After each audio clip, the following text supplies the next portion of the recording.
Ethan's worn sneakers slapped against the cracked sidewalk as he trudged home. He knew this route like the back of his hand, past the gauntlet of gleaming car dealerships lining Main Street. The late afternoon sun glinted off the hoods of the imported cars, giving them a showroom shine that felt a world away from his own life. He paused, letting his gaze drift over the polished rows of Mercedes and BMWs, indulging in a fleeting fantasy of being behind the wheel. It was a foolish daydream, he knew, but he couldn't resist. A midnight blue BMW M5 caught his eye. He lingered a moment longer, admiring its sleek lines, imagining the thrill of owning something like that someday, a symbol of a future that felt impossibly distant. A future far removed from the endless cycle of low-wage jobs and financial stress that seemed to be his family's destiny.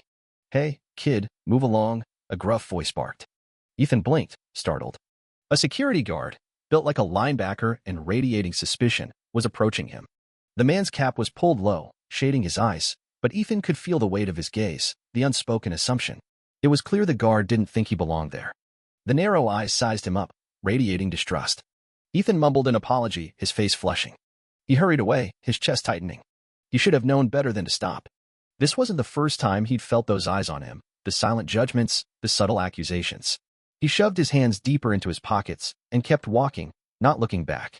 The opulent dealership strip gave way to a more familiar street lined with modest, aging houses. The lawns weren't perfectly manicured. The cars were older, some bearing the scars of dents or faded paint. It was a stark contrast to the gleaming displays he'd just left behind, a different universe entirely. Finally, he reached his house, a small, weathered bungalow perched at the edge of the block. The paint was peeling around the windows, and the porch sagged slightly, but it was home. He pushed open the creaking front door. The living room was cramped but filled with memories. A few old photos lined the mantelpiece. His dad's smiling face gazed down from one of the frames, an image frozen in time. Beside the photos, his father's old tools hung in neat rows on a pegboard, a silent testament to the once busy garage that was now just a storage space, a casualty of the accident. Ethan swallowed hard, his eyes lingering on the familiar tools for a moment longer before he headed into the kitchen. His mom, Sarah, was already home, slumped at the small kitchen table, a daunting stack of bills spread before her. She looked up when she heard him enter, forcing a tired smile, but Ethan could see the worry etched into the lines around her eyes. She worked tirelessly, juggling double shifts between a local diner and cleaning houses, and even that barely kept them afloat. "Hey, E," she said, her voice a little too bright. "How was school?" "It was all right," he shrugged, moving to the refrigerator. He opened it, peering inside, even though he knew there wasn't much there. "You okay, Mom?" She waved her hand dismissively, like she was swatting away a fly.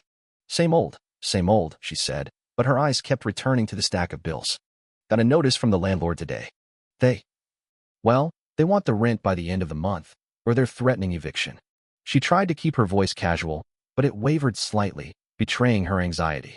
Ethan closed the refrigerator and turned, leaning back against it. He didn't know what to say. It wasn't the first time they were late on rent, but the thought of losing the house, the only home he'd ever known, made his chest ache.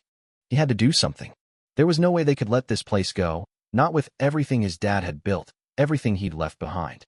"Don't worry, Mom," he said, trying to make his voice sound steady and confident. "I'll figure something out. Another job or something." She offered a weak smile, but it didn't quite reach her eyes. "I know you will, Ethan. You're a good kid." She reached over and squeezed his arm before turning back to the bills, her brow furrowed in concentration. Later, in his small, Spartan room, Ethan sat on the floor next to his dad's old toolbox. He ran his fingers over the cold metal latches, tracing the familiar contours. His dad used to say that working with tools wasn't just about fixing things, it was about understanding them, about finding the broken part, figuring out how everything worked together. That's what made his dad such a good mechanic, and that's what Ethan aspired to be. He wanted to be good enough to fix things, to make something of himself, even if it seemed impossible most of the time. He heard his mom turn on the TV in the living room, the canned laughter of a sitcom filtering into his room, a hollow sound against the backdrop of their financial worries. He sighed, pulling open the toolbox. The creak of the metal hinges filled the silence.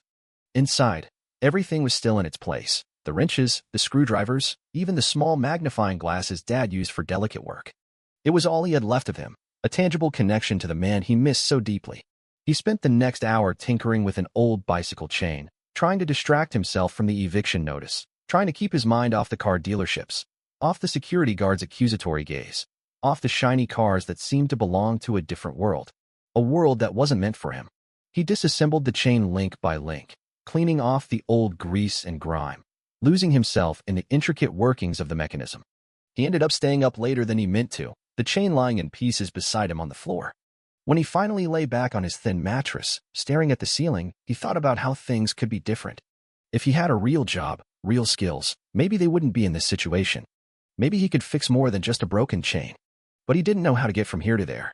It felt like there was this vast chasm separating him from the future he dreamed of, and he didn't know how to cross it. But he had to try. He had to find a way. The next day, he walked to school as usual. It was another cool autumn morning, the fallen leaves crunching under his sneakers as he hurried down the street. He passed the car dealerships again, but this time he kept his head down, refusing to look. He didn't need the reminder, the visual representation of his own perceived inadequacy. Instead, he turned off early, cutting through a back road that led closer to the school. The route was quieter, more secluded, lined with older trees that formed a canopy overhead. It was the kind of path that didn't draw much attention, a place where he could be invisible. He was almost at the corner when he spotted it. A car, a silver Mercedes-Benz, sitting by the roadside, its hood popped open, steam curling out from beneath it. An older man in a sharp, expensive-looking suit stood nearby, a deep frown etched on his face. Ethan paused.